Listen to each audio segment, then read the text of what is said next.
आप सभी को मेरा नमस्कार।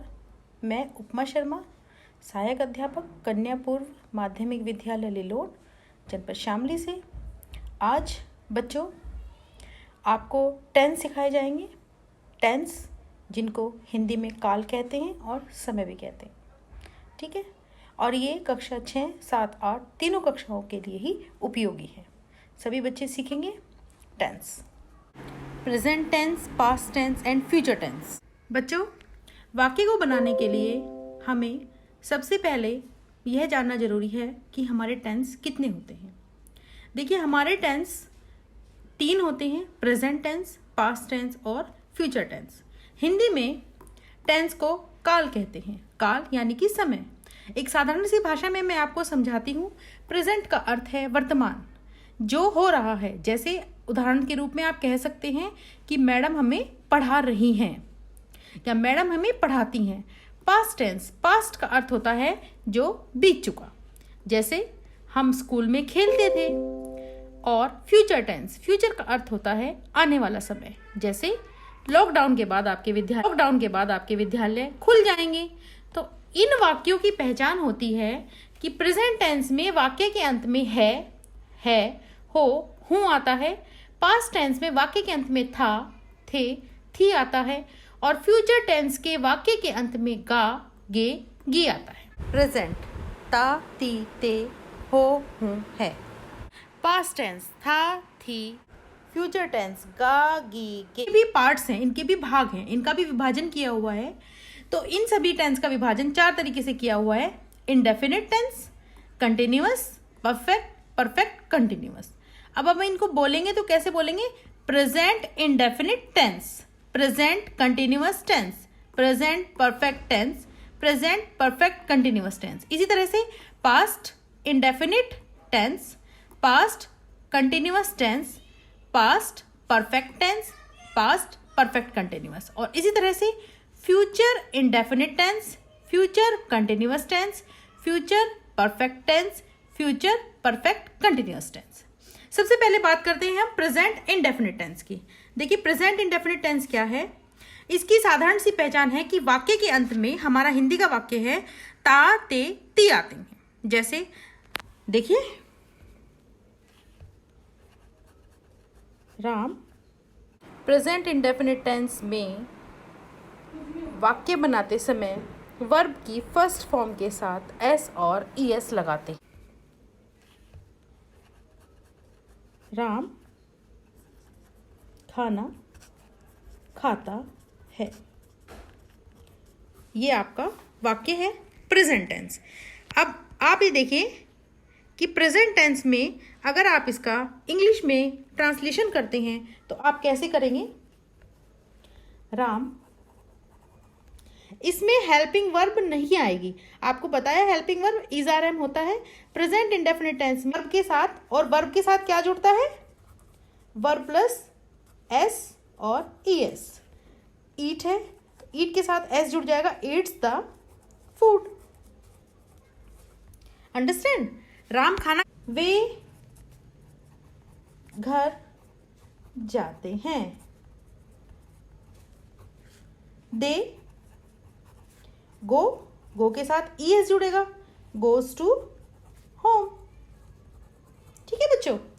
लेकिन ये बच्चों, यदि प्रेजेंट इंडेफिनिट का नेगेटिव टेंस आता है, मैं घर नहीं जाता हूं, तो इसमें आपको क्या करना है? एक वचन के साथ डज का प्रयोग, बहुवचन के साथ डू का प्रयोग, और आई के साथ भी डू का प्रयोग होता है। जैसे आई डू नॉट, गोज का क्या हो जाएगा यहाँ पर? गो, एस और ईएस हट जाएगा, गो टू होम। हम बाजार नहीं जाते हैं। इसमें भी क्या आएगा? हम, वी, बहुवचन है, do not, go to market. वह पढ़ता है, उसके साथ है वह नहीं पढ़ता है, ही डज नॉट रीड। एक वचन है तो डज नॉट आ गया। अगर यहाँ पर एक वचन होता है तो डज आएगा, बहुवचन होता है तो डू आएगा, आई के साथ हमेशा डू आएगा। ये है हमारा प्रेजेंट इंडेफिनिट टेंस। उसके बाद आज हम इंडेफिनिट ही पढ़ेंगे। हम चलते हैं पास्ट इंडेफिनिट टेंस पे। पास्ट इंडेफिनिट टेंस की क्या पहचान होती है? इसके वाक्य के अंत में ता, ते, ती होते हैं, लेकिन वाक्य का जो सेंस होती है वो भूतकाल में होती है। जैसे खाता था या खाया, पिया। ठीक है, मैं आपको एक उदाहरण बताती हूँ।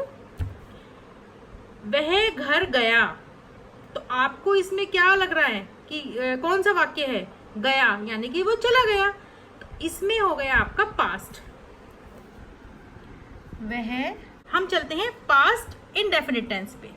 पास्ट इंडेफिनिट टेंस की क्या पहचान? अब इसको कैसे बनाएंगे?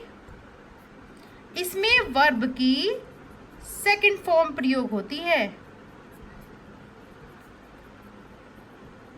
ही वेंट, जाने कहते हैं गो, और गो की सेकंड फॉर्म होती है वेंट।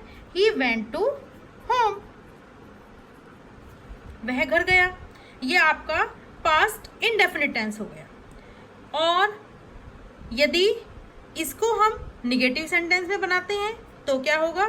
वह घर उसने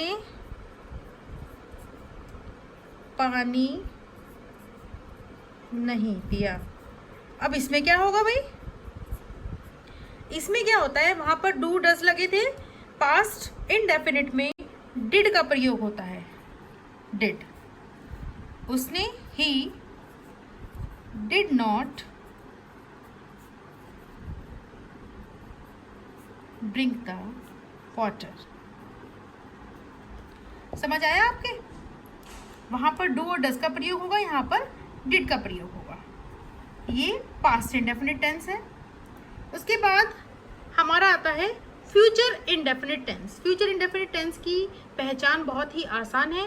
गा, गे, गी वाक्य के अंत में आता है। जैसे वह घर जाएगा, वह पुस्तक पढ़ेगा। इसमें विल का प्रयोग होता है। ठीक है, वह कल आएगा। वाक्य का जो सेंस है वो बता रही है कि ये फ्यूचर में है। वह कल आएगा। ही, क्या प्रयोग होगा इसमें? Will. He will come tomorrow. ठीक है, ये आपके इंडेफिनिट टेंस हैं। और इन्हीं में यदि आपका कोई प्रश्नवाचक वाक्य आता है तो प्रेजेंट इंडेफिनिट में डू और डज को वाक्य के शुरू में लगाते हैं। जैसे क्या वह घर जाता है? Does he go to home. उसी तरह से क्या वह घर गया? Did he go to home. क्या वह घर जाएगा? Will he go to home. ठीक है, उसके बाद कल हम आपको पढ़ाएंगे प्रेजेंट कंटिन्यूअस टेंस। ओके।